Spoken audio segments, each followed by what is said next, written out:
It was 1965, and we were high school seniors living in Centerville, Ohio. And we were part of a movement of sorts, the folk music movement. What started as a performance at our homecoming led to performances at high schools across the state, at business association dinners, television performances on Dayton and Cincinnati stations. We even cut a record of original songs, which we sold to all of our friends. After 30 years, in 2003, we had a group reunion in Lake Tahoe.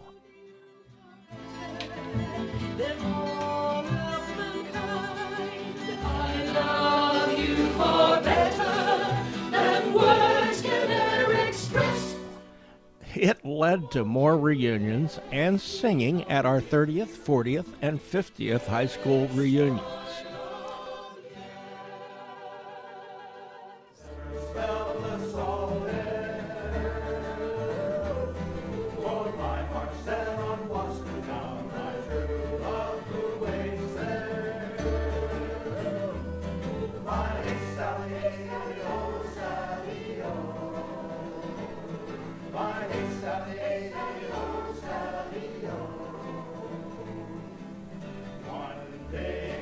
We found that we actually still like each other.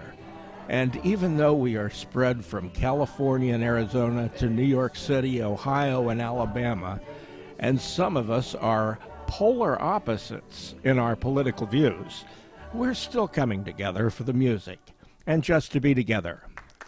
And then someone had a crazy idea about doing an online talk show. And this is it. Hi, everybody. I'm Ken Reed, and we have Terry Butler here. I'm Terry. That's Terry.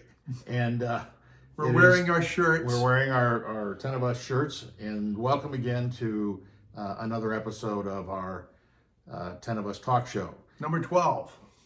Something like that. It's December 14th. Christmas is coming up soon. Our topic today is going to be centered around how music has affected our lives. We're going to have some sharings from different members of the group coming around, dropped in. We'll have them from different parts of the country.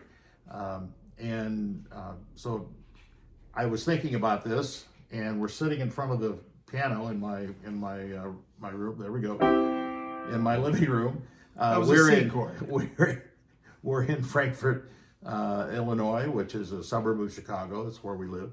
And sitting in front of the piano bench, it's kind of symbolic for the two of us because our mothers were both piano teachers. They both had kids coming to the house and taken piano lessons. So I grew up, and so did Terry, in a very musically oriented family and a musically oriented environment. A great way to grow up. It was a great way. And my mom encouraged me to take piano lessons and wisely decided that she wouldn't be the teacher, that I would be much better off with another teacher. So I did go with that. My mom tried to teach us herself. Yeah.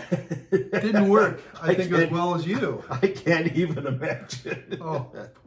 But God bless her up in heaven looking down upon us. But I started off on piano and then wanted to, be cool. And I, in 6th grade or 5th grade, one of the two, they were asking for, do you want to play an instrument? So I picked the trumpet and played that for all through college and into my adult life. That was, how I got started in all the music. And then with the 10 of us playing guitars, we learned to play guitars, and basically that's what we had. Terry, how did you get started? Well, as you mentioned, my dear mother Lillian tried to teach her 3 sons, I'm the youngest, how to play the piano. That didn't work so well. And for any of you, he knows the C chord. Yeah, I know the C chord. But the real thing is, we look back upon our cherished lives, and I look back upon my cherished life, and I'm going to try to study a little piano. I have my mother's baby grand piano that she taught on back in Centerville, Ohio, in my little bungalow in Beverly Hills, and I'm going to take lessons. I'm going to get better. Then I tinker. If you've never played the piano in your life, I'm not too bad. If you've taken 3 lessons and you know something, I'm terrible. But that I took up guitar, as everybody, we're children of the Beatles age, right? And we were, And Kingston Trio and Peter, Paul, and Mary. and so I took up the guitar and a banjo to play with the group, and a little harmonica, and those are the instruments I tinker with. I'm not good at any of them, but I tinker with. I tinker with in the piano, and it's very consoling. It's very consoling. I think we look upon mankind throughout history, as far back as you can trace it, thousands of years. I think music has been a spiritual part, a comforting part of mankind, the way that we all survive. That's right. From my standpoint, I have been in a lot of musical groups. None as good as the 10 of us. None as good as the 10 of us. The 3 major groups that I've been in and been participated in have really blessed me in having the associations that I do with those groups. The 10 of us, of course, from high school. And when I went to Purdue and I played the trumpet, and I became a member of the Purdue All-American Band there. That's why I went to Purdue, because I could get an engineering degree and not have to compete with music majors to be in the band. And so that was another group. And now I'm not able to play the trumpet anymore. I've got some issues with my lower lip. But I have been for the last 25 years. My wife and I belong to, I don't know if you can see it over Terry's head, but it's a about 80 to 90 voice community chorale. And so those 3 things, and some of the highlights from those things that really affected me, and these are times where the emotions are so fulfilling. I mean, they're so strong. Satisfaction, sorrow sometimes, just you enjoy it so much that the endorphins are going, and it all involves pretty much around performance of our music. When I was with the 10 of us, we did a lot of different you things. Still are. You still are. Yeah, right. We are still with the 10 We're not the 9 of us in Ken. We're the 10 of us. Go ahead. And I think, all through high school, or through our senior year of high school, we actually had a lot of really fun experiences. We enjoyed each other a lot. And after we graduated, for a couple of years, they kept it going. But after that, we just sort of had our own lives, marriage and kids and all those things going on. And we moved to separate parts of the country. And on our 30th, in 1995, on our 30th, for our 30th high school reunion, class reunion, don't even remember how it happened or who organized it, but somehow we decided that we were going to get together. We were going to sing as a group. And that weekend was phenomenal. It just, from the very beginning, seeing people that we hadn't seen for sometimes, some of it 30 years, 25 to 30 years. And then we're so close, and we just came together as a group. We remembered the songs. We sang for the reunion dinner. People were totally amazed that we could remember anything, let alone our song. And it was just a wonderful experience. And then, unfortunately, we didn't sort of tack anything onto that, and didn't continue to get. We just let it be a really, really good memory until 2003, 8 years later, when Terry and Jenny decided that it was time to get together again, and we went to Lake Tahoe and had a wonderful reunion. You saw some of the footage from that in the intro that Bill did for us. And that was ever since then. The memories that the 10 of us have are so strong, and it always has to do with being friends so close and loving people, and it's just been a wonderful time. Speaking about what music means to all of us, but we should wander around the country. Maybe we mentioned Jenny Pelos. Let's move out east a little bit. That I'm sure Jenny, you're there. Tell us what music means to you. And we'll come back to Ken and I. Hi, Ken. Hi, Marianne. Merry Christmas to you too, and Merry Christmas to you too, Terry. You asked about what music meant to me, and my earliest music memories my dad was an opera singer, and when we were really little, he taught us each, there were four of us, a line from the Lucia's Sextet, and we would sing that while he was shaving in the morning. That's the earliest. I had to be 3 or 4 or close to 5, but that was the oldest it was. And then I remember when I was in the first grade, I was chosen to lead all the first graders in Jolly Old St. Nicholas with all these gestures and everything. And I remember I broke my ankle, and there I was in a cast and on crutches. I looked like Tiny Tim. But really the thing that cemented my musical interest was in the 50s and 60s, there were these music clubs, the Columbia Music Record Club, and you would choose classical or musicals or whatever. There were different genres you could choose, and my parents chose musical theater. So every month a new musical theater record would arrive in the mailbox, and my sisters and brother and I would just rip that thing open, and we would stand before the couch because there was a great big mirror above it, and we would sing all the lines and all the words, and we'd prance around, and my mother, I remember, would be in the basement ironing, and she'd be saying, "Well, you kids, stop jumping up there, you're going to break that mirror off the wall." And so anyway, that's how I learned all the musical repertoire that I learned. When I was 6 years old, I knew the soliloquy from Anna and the King and I, and that was so wonderful. I lived in those albums. So, okay, you guys, you got my musical memories. Now I'm eager to hear yours. Bye. That was very beautiful. Yeah. That was very nice. Well, she's got a lot of wonderful memories. As a professional musician and actress and consultant now. Better story than I tell.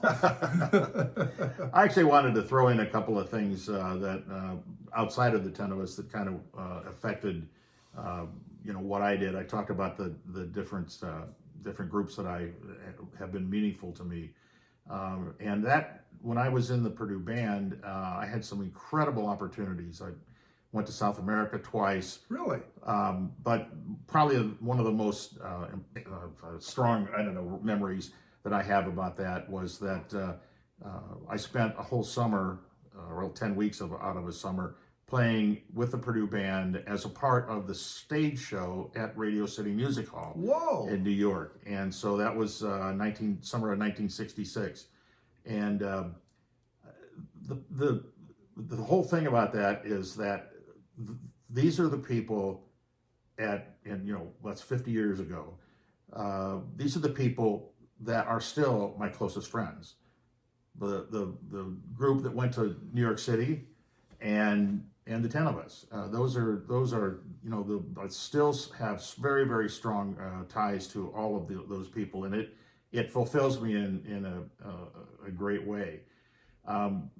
In the terms of the chorale, it's been 25 years so I've been in it, and we 3 years ago in 2016 we got to go back to New York and be a part of a massed choir of over 200 people singing the Messiah with the symphony orchestra in Carnegie Hall in New York. And that was another one of those times when it was so emotional and so you just felt your spirit just rise so high you couldn't even tell it, stop it. It was so meaningful and so joyful and such a neat experience. And those are the times that define friendships. Those are the times that you think back on during your life, and that it's just one of those magical moments in my life. And that's what I think I've gotten out of music from those different opportunities. It's been great. The Messiah. The Messiah. In Carnegie Hall. Well, I think Jim has a good follow-up to that one. Don't you? I'm Messiah, Carnegie Hall. You probably got something a little better. Right, Jim? Let's go to Pennsylvania, hear from Jim. Terry? Ken?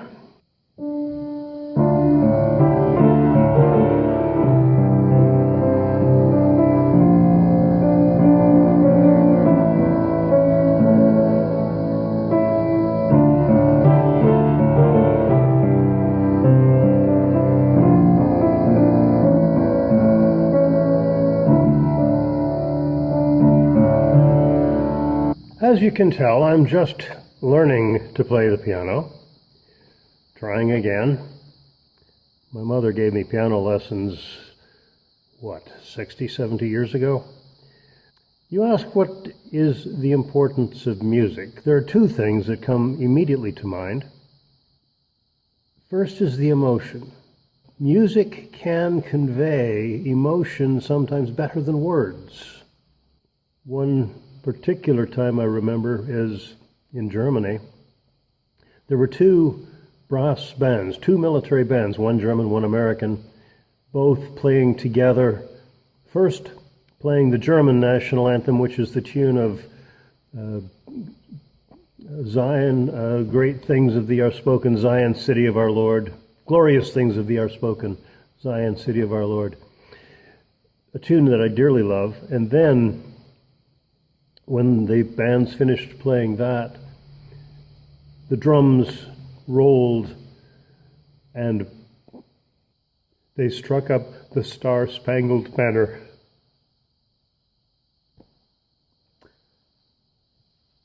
You can tell that was emotional. The other thing about music is that it brings people together with a bond that is stronger than one might expect. The 10 of us have been together 55 years, not exclusively because of the music, but the music certainly was the beginning. And when we perform, there aren't 10 personalities on the stage, there are 11. The group as a whole takes on its own personality and joins all the rest of us together. And that's what I think is important about music. Merry Christmas. I think it's wonderful how you discuss the meaningfulness of it. The 10 of us got together in Seattle earlier this year, and to the day that we cut our record, I think it was 49 years later, I might have had the years wrong, we were able to sing the same song in a recording studio. And music is always a wonderful spiritual thing to me, but wow, to be with the 10 of us singing the same songs, blending out the same harmonies is to the day, so many years later, that was kind of neat. Janet was there. Janet, tell us about some of your thoughts of what music means to you. Well, run down to La Jolla. Get out of here of cold Chicago. Run down La Jolla. Hear from Janet. Hi, Ken. Hi, Terry. This is Janet from San Diego, and I am thinking about how music has impacted my life. And I have to say that the impact has been staying close to and in touch with 9 of my dearest friends, the 10 of us. We started over 55 years ago with music, and we continue with music today. So it has greatly impacted my life in terms of being a blessing, with staying in touch with such wonderful friends. Have a great time in Chicago. Goodbye. Okay, yeah, that's pretty neat. I understand that. I'm not sure, even in modern technology, if we can get a hold of Patsy, because Patsy's down in Colombia, and South America. But let's give it a shot to see if we can pick up Patsy in South America. See how that goes. Okay, that's modern technology that we'll try to catch you next time, Patsy. It's a beautiful day, beautiful winter day here in the suburbs of Chicago, and we're happy to bring you the 12th in our series with our drop-ins from around the country, and we're international now because we have our drop-in, or kind of a drop-in, from Latin America. And Ken, I just thought about it, we have Jennifer Griffiths, who wants to add what music means to her in her life. She's sitting there in Ohio thinking, have they forgotten me? Oh my goodness. Can't forget Griff. We can't forget the Griff. So let's go back and hear from Jennifer. Take it, Jennifer. Hello, and welcome to Columbus, Ohio. I'm Jenny Griffiths Johnson, and I'm here today to share my most favorable moments and memories and the reasons that I think music has played an important part in my life. When I was growing up, music was always around us. I'm from a Welsh heritage, which is a great deal of emphasis is placed on music. And as I grew up, singing was where I wanted to be. It was not only with the 10 of us that you have met before, but also I was in the All Ohio Youth Choir. I traveled to Europe. I sang in different choirs all over. So it has always been a very important part. It kind of is one of those things that feeds your soul. And when you hear it, you feel different emotions, but it's extremely important when you're a part of it. I have also seen that recently with my granddaughter, who is a freshman in high school, and flute has become a very important part of her life. So it's a wonderful way to share that love of music with someone. And I think that's the important part, is being able to express and to share. So with that, I thank you for being here today and hope that you join us in the future. Thank you, and have a great day. That was really good. I'm glad we just didn't keep you sitting there waiting and we got back to you. So at any rate, moving on. I think the great thing about the group is we have three guys who are incredibly talented in songwriting. Terry's one of them, and in our early years, we sang several songs that Terry wrote, and he continues to do that. Over the years, we've been also getting a lot of original songs from Jim and from Denny, and they're all three of them are just I just admire them so much. I can't write a song for the life of me, but I can edit it, but I can't write it. And it's just been great to be able to enjoy their talents with the 10 of us. Absolutely. And so goodbye from Chicago, and hope you have a good holiday season. See if you got all your shopping done, and we'll see you next week where we're going to talk about Christmas memories. Goodbye now.